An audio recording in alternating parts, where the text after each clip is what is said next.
Hi friends, मैं हूं आपका फ्रेंड नमीश निगोतिया एडवोकेट और आप देख रहे हैं मेरा YouTube channel legal advice for everyone. दोस्तों, यदि किसी मित्र ने अभी तक मेरा चैनल सब्सक्राइब नहीं किया है तो मेरा चैनल सब्सक्राइब कर लीजिए।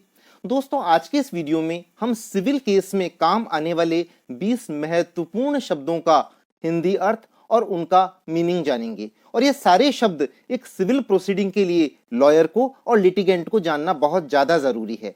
तो सबसे पहला वर्ड है सूट, जिसको हम दावा कहते हैं। न्यायालय में जो दीवानी वाद चलता है उसको हम सूट या दावा कहते हैं। दूसरा शब्द है समन, इसको हिंदी में भी समन ही कहते हैं। न्यायालय के लिखित आदेश द्वारा किसी व्यक्ति को तलब किए जाने वाले ऑर्डर को हम समन कहते हैं। तीसरा शब्द है नोटिस, हिंदी में भी नोटिस ही कहते हैं या वास्ते जाहिर करने वजह फर्द कहते हैं। इसको न्यायालय द्वारा किसी व्यक्ति को कारण बताओ सूचना जारी किया जाता है इसके माध्यम से। इसके बाद शब्द है प्रोसेस सर्वर या तामील कुनिंदा, वो व्यक्ति जो न्यायालय का लिखित आदेश की तामील करवाता है उसको हम प्रोसेस सर्वर या तामील कुनिंदा कहते हैं। ये कोर्ट का ऑफिसर होता है। इसके बाद है प्लेंट या वाद पत्र, जो व्यक्ति न्यायालय में सिविल दावा करके अपने अभिवचन लिखित में प्रस्तुत करता है, उस अभिवचनों को हम वाद पत्र, जो वादी प्रस्तुत करता है उसको प्लेंट या वाद पत्र कहते हैं। इसके बाद है रिटर्न स्टेटमेंट, जिस व्यक्ति के विरुद्ध सिविल केस होता है वो अपनी प्रतिरक्षा में जो लिखित अभिवचन करता है, जो अपना रिप्लाई फाइल करता है, उसको हम रिटर्न स्टेटमेंट या जवाब दावा कहते हैं। इसके बाद है अभिवचन, प्लीडिंग्स।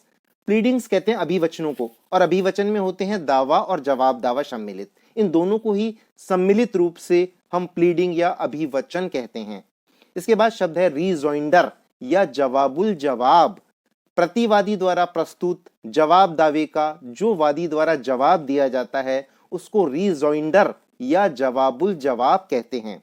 इसके बाद है इंटरलॉक्यूटरी एप्लीकेशन या अंतर्वर्ती प्रार्थना पत्र। एक दीवानी प्रोसीडिंग सिविल केस जब चल रहा होता है तब दोनों पक्षों की ओर से जो विभिन्न प्रार्थना पत्र पेश किए जाते हैं उनको इंटरलॉक्यूटरी एप्लीकेशन या अंतर्वर्ती प्रार्थना पत्र कहते हैं। इसके बाद है ऑर्डर या आदेश, न्यायालय द्वारा समय समय पर किसी विवाद को तय करते हुए जो आदेश पारित किया जाता है उसको ऑर्डर या आदेश कहते हैं। इसके बाद वर्ड है ऑर्डर शीट या आदेशिका, न्यायालय द्वारा अपने दिन प्रतिदिन की कार्यवाही जिस पुस्तिका या बुक में नोट की जाती है उसको, उस फर्द को, उस कागज को हम ऑर्डर शीट या आदेशिका कहते हैं।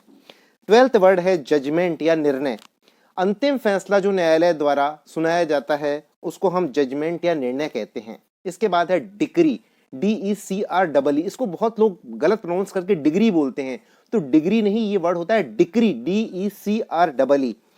फाइनल एडजुडिकेशन जब होता है तो उसका प्रोनाउंसमेंट का एग्जीक्यूशन कैसे हो उसे हम डिक्री बोलते हैं। जो फाइनल जजमेंट के एग्जीक्यूशन के लिए जो पर्चा तय किया जाता है, तैयार किया जाता है, उसको हम डिक्री पर्चा बोलते हैं।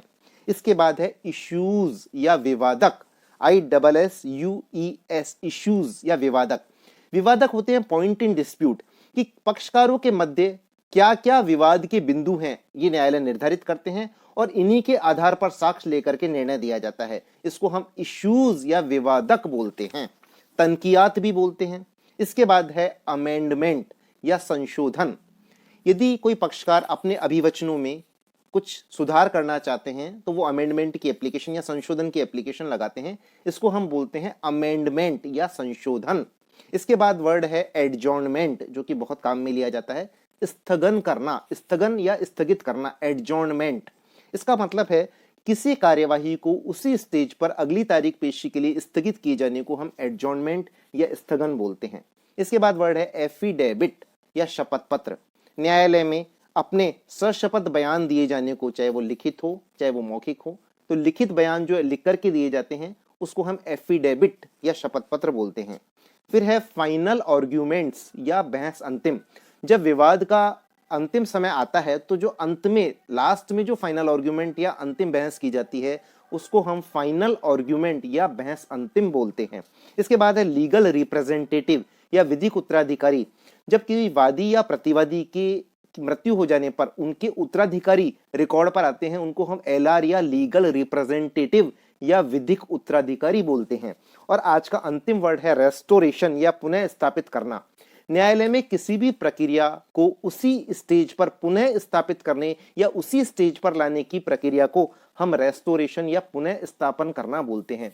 मित्रों, बहुत सारे यंग लॉयर्स और लिटिगेंट्स इन शब्दों का गलत इस्तेमाल करते हैं, गलत प्रोनाउंसिएशन करते हैं, गलत अभिप्राय निकालते हैं। तो ये सभी वर्ड्स को सही मीनिंग, सही प्रोनाउंसिएशन के साथ सीखना एक सिविल प्रोसीडिंग के लिए बहुत ज्यादा जरूरी है। आज का वीडियो इतना ही। Thank you friends.